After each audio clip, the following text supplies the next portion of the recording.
Ayun, mapagpalang araw po sa atin mga ma'am sir.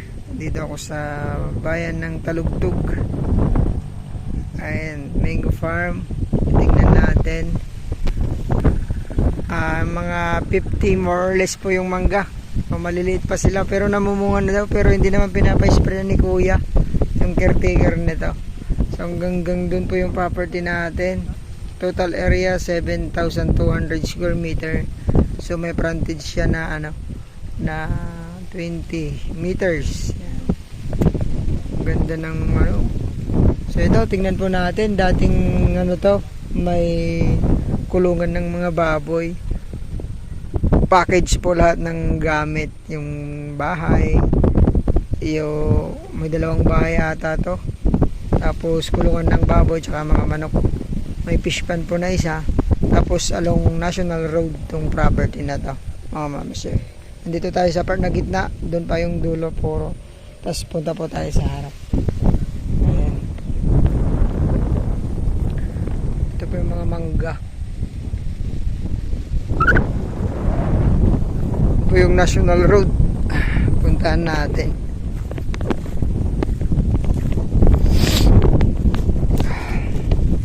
Lakas ng hangin. Bayog.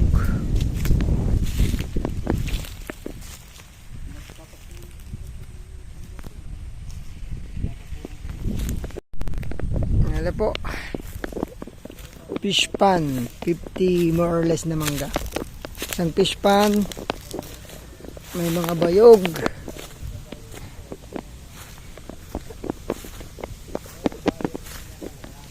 Harap po sa harap. Langgam. Tingnan po natin yung kulungan ng baboy dati. Pero pwede pang mag-alaga daw po rito. Pero backyard lang siya. Pwede namang daw magdagdag sa dulo. So, ito na rin yung pinupuntahan ng mga may dalag daw po ito eh. Pwedeng business to, business area along National Road.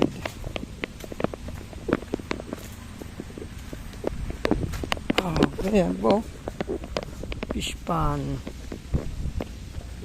Ito yung kanilang kulungan ng mga pato noon. Ito nagkulungan po ng baboy na native, mga manok. Tapos meron na rin pong water supply.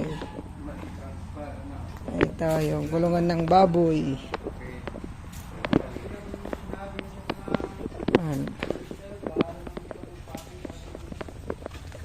Ito po, parang swimming pool naman to, bro. Kulungan ng baboy to? Ay, dito. Palamig. Kasi kung sila pastor sila mo. Baptize. Baptism. So, diyan pala yung swimming pool na baptism. So, ito yung kanila pong kulungan ng mga manok, saka doon ng baboy.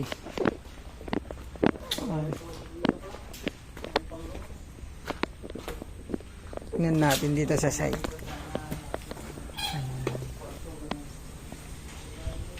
Ito.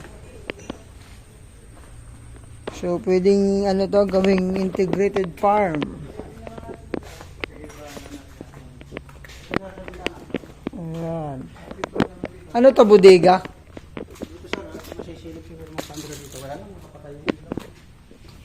Bodega.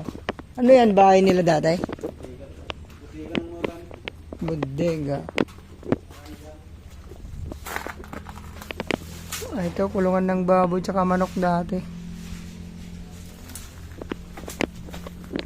Wala na, nasa ano daw po yung seller nito, pero uwi daw ngayon. Kakauwi din daw po ng Pilipinas ngayong taon ba uwi? May-ari bro? Uwi ngayon? Mayo. Pero papakon nila yung contract. Ito naka-tiles. Sa loob di natin mapasok na. Papasok. Anong gamit diyan kasama? Yung mga rep, ganyan? Sama doon. Kasama lahat, package lahat yung nasa loob. Mahal naman. Ito naman. Ay, ang ganda pala oh. Water supply.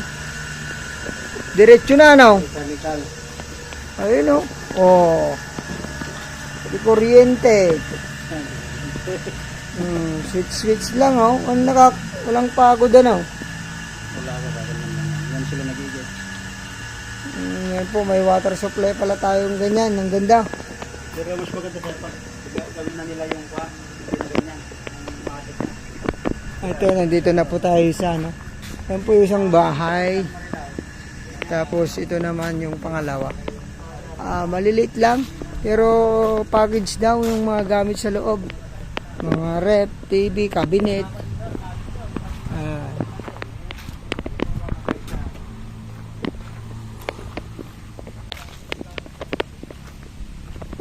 Mga milina din po to sa mga saging. Oh.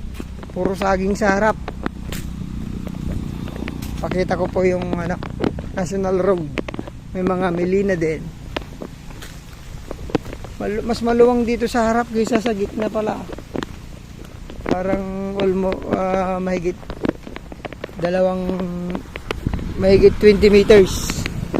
Ayan po, may power line, internet. Ayan, ito yung papuntang bayan ng Talugtog. Ito naman po yung papuntang Gimba. Bayan ng Gimba. Pag Tiplex Cup, ilang minuto? 30 minutes drive from Tiplex. Ito yung National Road. Ayan. Pwede po tayong mag-business dito, mga mamsir. Ayan po. Ayun, sa maghanap po ng National Road dito sa bayan ng Talugtog. Ang price ni seller dito 7 million hanggang transfer ng pangalan nyo. Ayan. Makipag-negotiate na lang tayo personal kasi uwi naman daw po sila. Salamat po. Sana magustuhan nyo bayan po ng Talugtog. God bless po.